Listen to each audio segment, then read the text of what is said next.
continue to ask for more. Every tip, everybody that knew him is only going to help us. Are these tips from here, from everywhere? I don't know where they came from. If it's any indicative of this case, they've come from all over, the nation. Okay. Your ask about the white Elantra, that came on December 7th or so. Where in the timeline, can you tell us, did Kohberger come onto the radar? So that's all part of those pieces that we have to hold until we can release information with, after he gets to Idaho and the release of that information. But we're bound to hold that. But when you asked for public information about that Elantra, you said the occupants of that car may have critical information. It was plural. Was there a reason for that? Well, it's part of our investigation. I said early on that we're not going to let any stone go unturned, and I meant that. And we're following up on everything, just like we're in this new phase now, and we're going to follow up to get to know who he is and everything about him that we can. There are reports that the Elantra was followed across the country. Can you elaborate on that or speak to that? And also reports of DNA, his DNA at the murder scene. All those facts are still sealed. They will come out. I know people are anxious for that, and we will have the answers to that, but in the time that we can give it. So I ask once again, just be patient. I know I've asked that a lot of times, but we are bound by the law now. It's been reported, and we have sources who've told us that Kohberger asked, was anyone else arrested upon his arrest? Have you been able to gather information about when he was taken into custody? All that information will come out as well.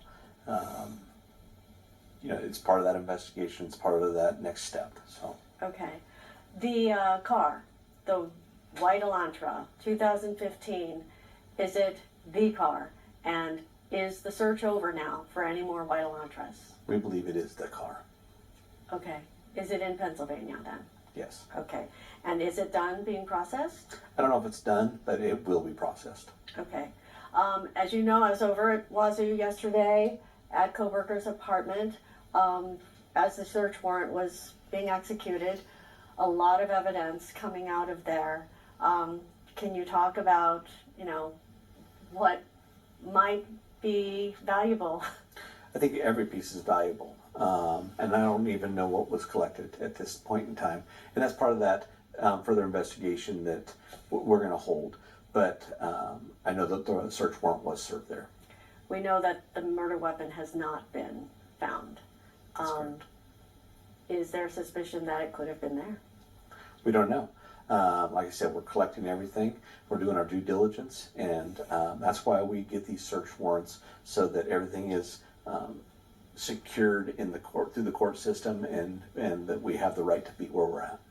You said in a local TV interview, I think it was Tuesday or Wednesday, that you're still waiting for forensics results to come back. When did they come back, and was that the missing link for Kohberger? We're still waiting for stuff to come back. We're still looking at everything. We're still having things processed. And I couldn't verify that right now anyway. That's part of that sealed piece. But there's still items coming in from the lab. Items coming in from the lab. From the murder scene? Correct. Welcome back to my Mental Health and Crime channel. My name is Huda London. This is for entertainment purpose only. Please like, share, and subscribe. Justice for the victims. May the rest in peace. Condolence to the families.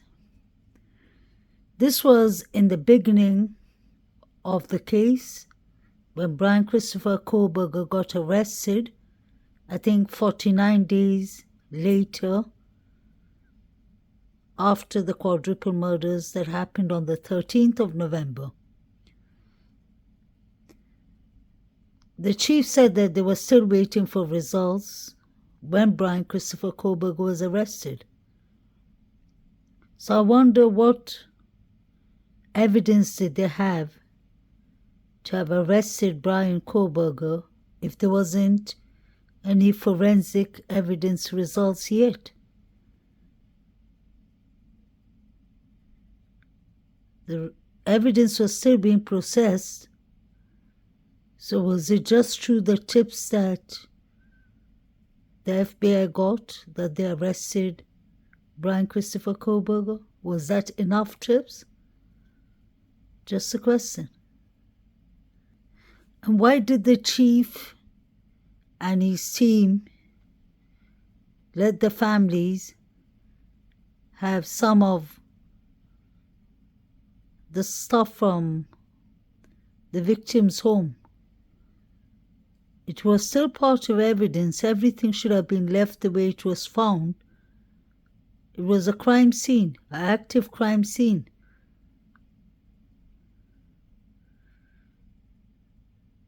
Eaton, his red Jeep, another vehicle of his or his sister's, and a set of golf club has still been frozen under evidence. So did something happen to Eaton in his car?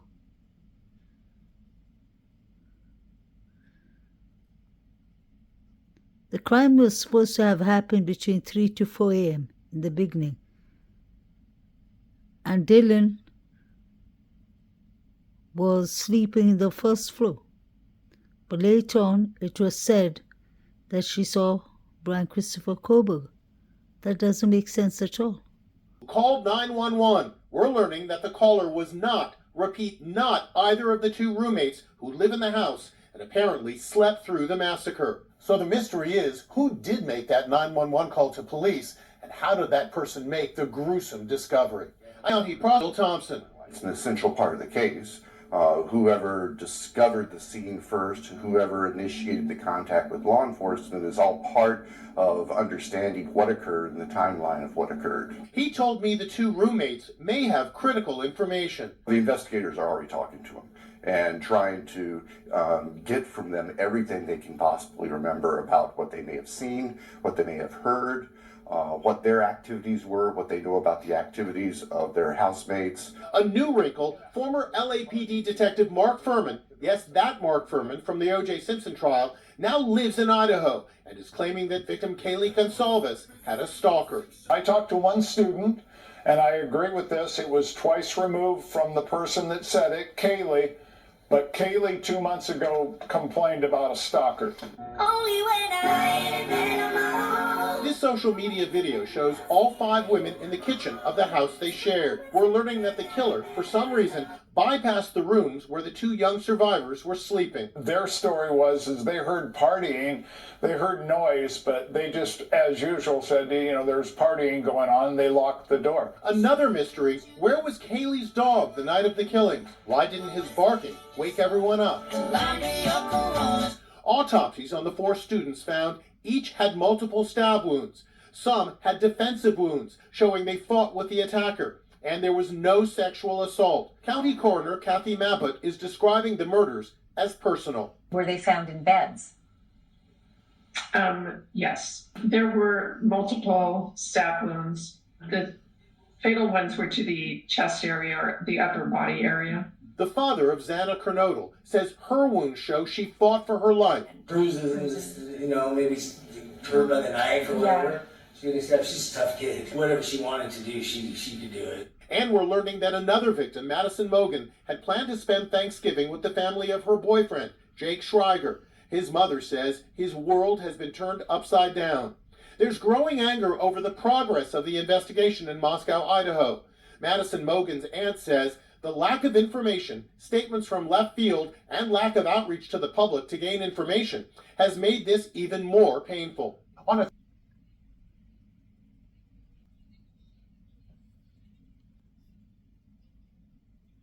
At this time, I'm going to open it up to some questions that I'm sure you have, and we'll do the best we can to answer those for you.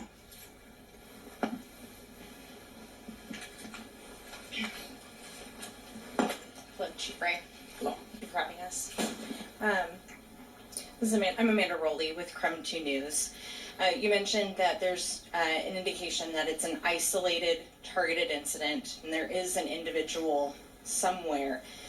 Can you give us a reason as to why there's that belief there is a suspect? And can you also give a little more information on the forced entry? There's no sign of forced entry, but was the door, did it seem like any of the entries were left unlocked by any means? I'll answer the last part there just because it's at the front end of my mind. We're not 100% sure if the door was unlocked, but there was no damage to anything, and the door was still open when we got there. And my first question, Yeah. if you'd like me to read. No, I think I haven't. In these cases, we take the totality of the things that we see, and they're very dynamic, right? And they're very big, and there's a lot of information, and we try to take that information, and some of it we can't share with you, correct? But we try to take that information, we try to make the best educated decision we can. We review that as a team with our detectives, along with our prosecutors, along with the university, and we try to make that best decision on that. So we, at that time, believed that there was no a threat, and our goal is to provide safety for this community.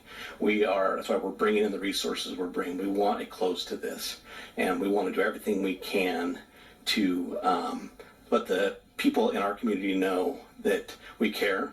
We want them to feel safe. We want them to be safe, and we're going to do everything we can to do that. If I could add one more question.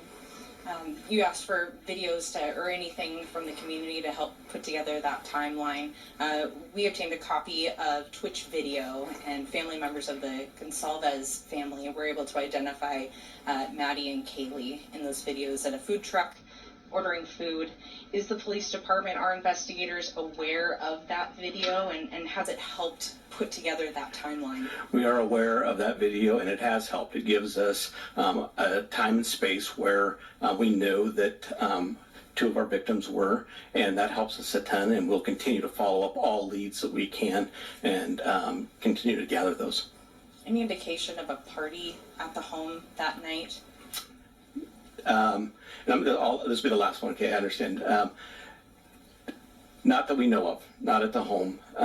We know that the other, let me get the names exactly right here. We know that Zaina and Ethan were at a different party on campus. But that timeline will still help us if other people know about that. Thank you. There were, sorry, I'm Emma Epperly with this book's interview. Hi. So there were other roommates who lived at that residence. Were the roommates home at the time of the attack? There was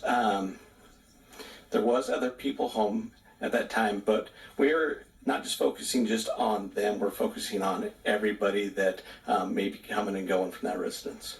So since they were home, was it a hostage situation? No, it was not. And then they didn't call it into police, so were they injured? They were not injured, but like I said, we're still following up with everybody that could have been in that area. And how can you say it's a targeted attack if you don't have a suspect? Like I said, we take the totality of the situation. We try to make the best bit of information we can with everything that comes in, and then we make our decision off of that. So at this time, I'm not going to expand upon that. But like I've said, we do have a suspect out somewhere, and we are looking for that individual to solve this. Hi, Rachel Sun, Northwest Public Broadcasting. I just wanted to clarify something you said earlier. Over the past couple of days, the information that we've been getting is there's not a threat to the public. And then earlier I heard you say you can't be sure that there is no threat. I just want to clarify what your stance is on that at this time. So we still believe it's a targeted attack. But the reality is there's still a person out there who committed 4 horrible, horrible crimes. So I think we got to go back to there is a threat out there still, possibly. We don't know. We don't believe it's going to be to anybody else. But we all have to be aware of our surroundings and make sure that we're watching out for each other. Okay, and then one other follow-up. I know you said when the call came in, it was for an unconscious person, and also that was a stabbing. It seems, just from an outside perspective looking in, like that would be not the first thing a person calling in would think. You're right. But the report that we got was that it was an unconscious individual. It wasn't until our officers arrived on scene, went in to do caregiving check on the individual who was unconscious, that we found the scene that we found. Okay, thank you. Yeah. Hi, Heather Roberts with ABC News. Just to follow up on what she asked, so the other two roommates were there at the time of the attack? All the information that we have from our investigation is that yes, they were. Okay, but they were unhurt. That is correct. So is there any explanation as to why it took so long then for someone to call 911? You have surviving witnesses to an incident at 3 or 4 in the morning, and the 911 call didn't come until noon? I don't think I ever said that they were witnesses. I said they were there. So, you know, we don't know why that call came in at noon and not in the middle of the night. Would have we loved for that to have happened? Yes, but that's not how it took place. So that's why we're investigating everything still, to try to pull all the pieces together. Wood Roberts with ABC News.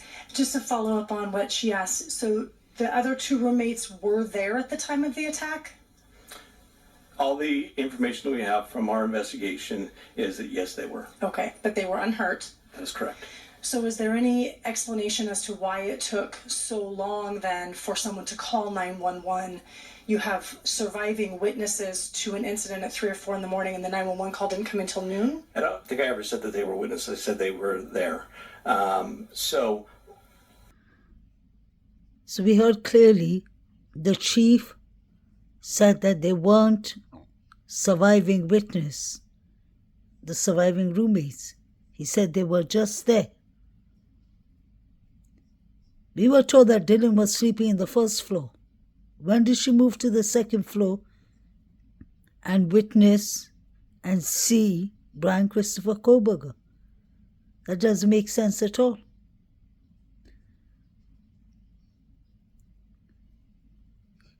The chief really wanted to make that clear.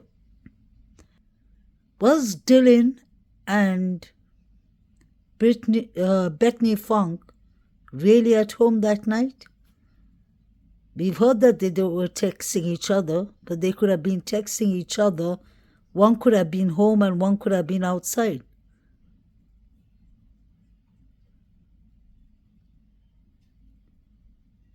What was the proper information that wasn't being told by Idaho Mosque Police? I believe there's more to it. Actually, King Street, where I've lived the past 2 years, and I really like just hanging out with my friends all the time and being super involved in school events and everything else. So yeah, that's just a little bit about me, and I'm really excited to take on this course. Where was Anna and Ethan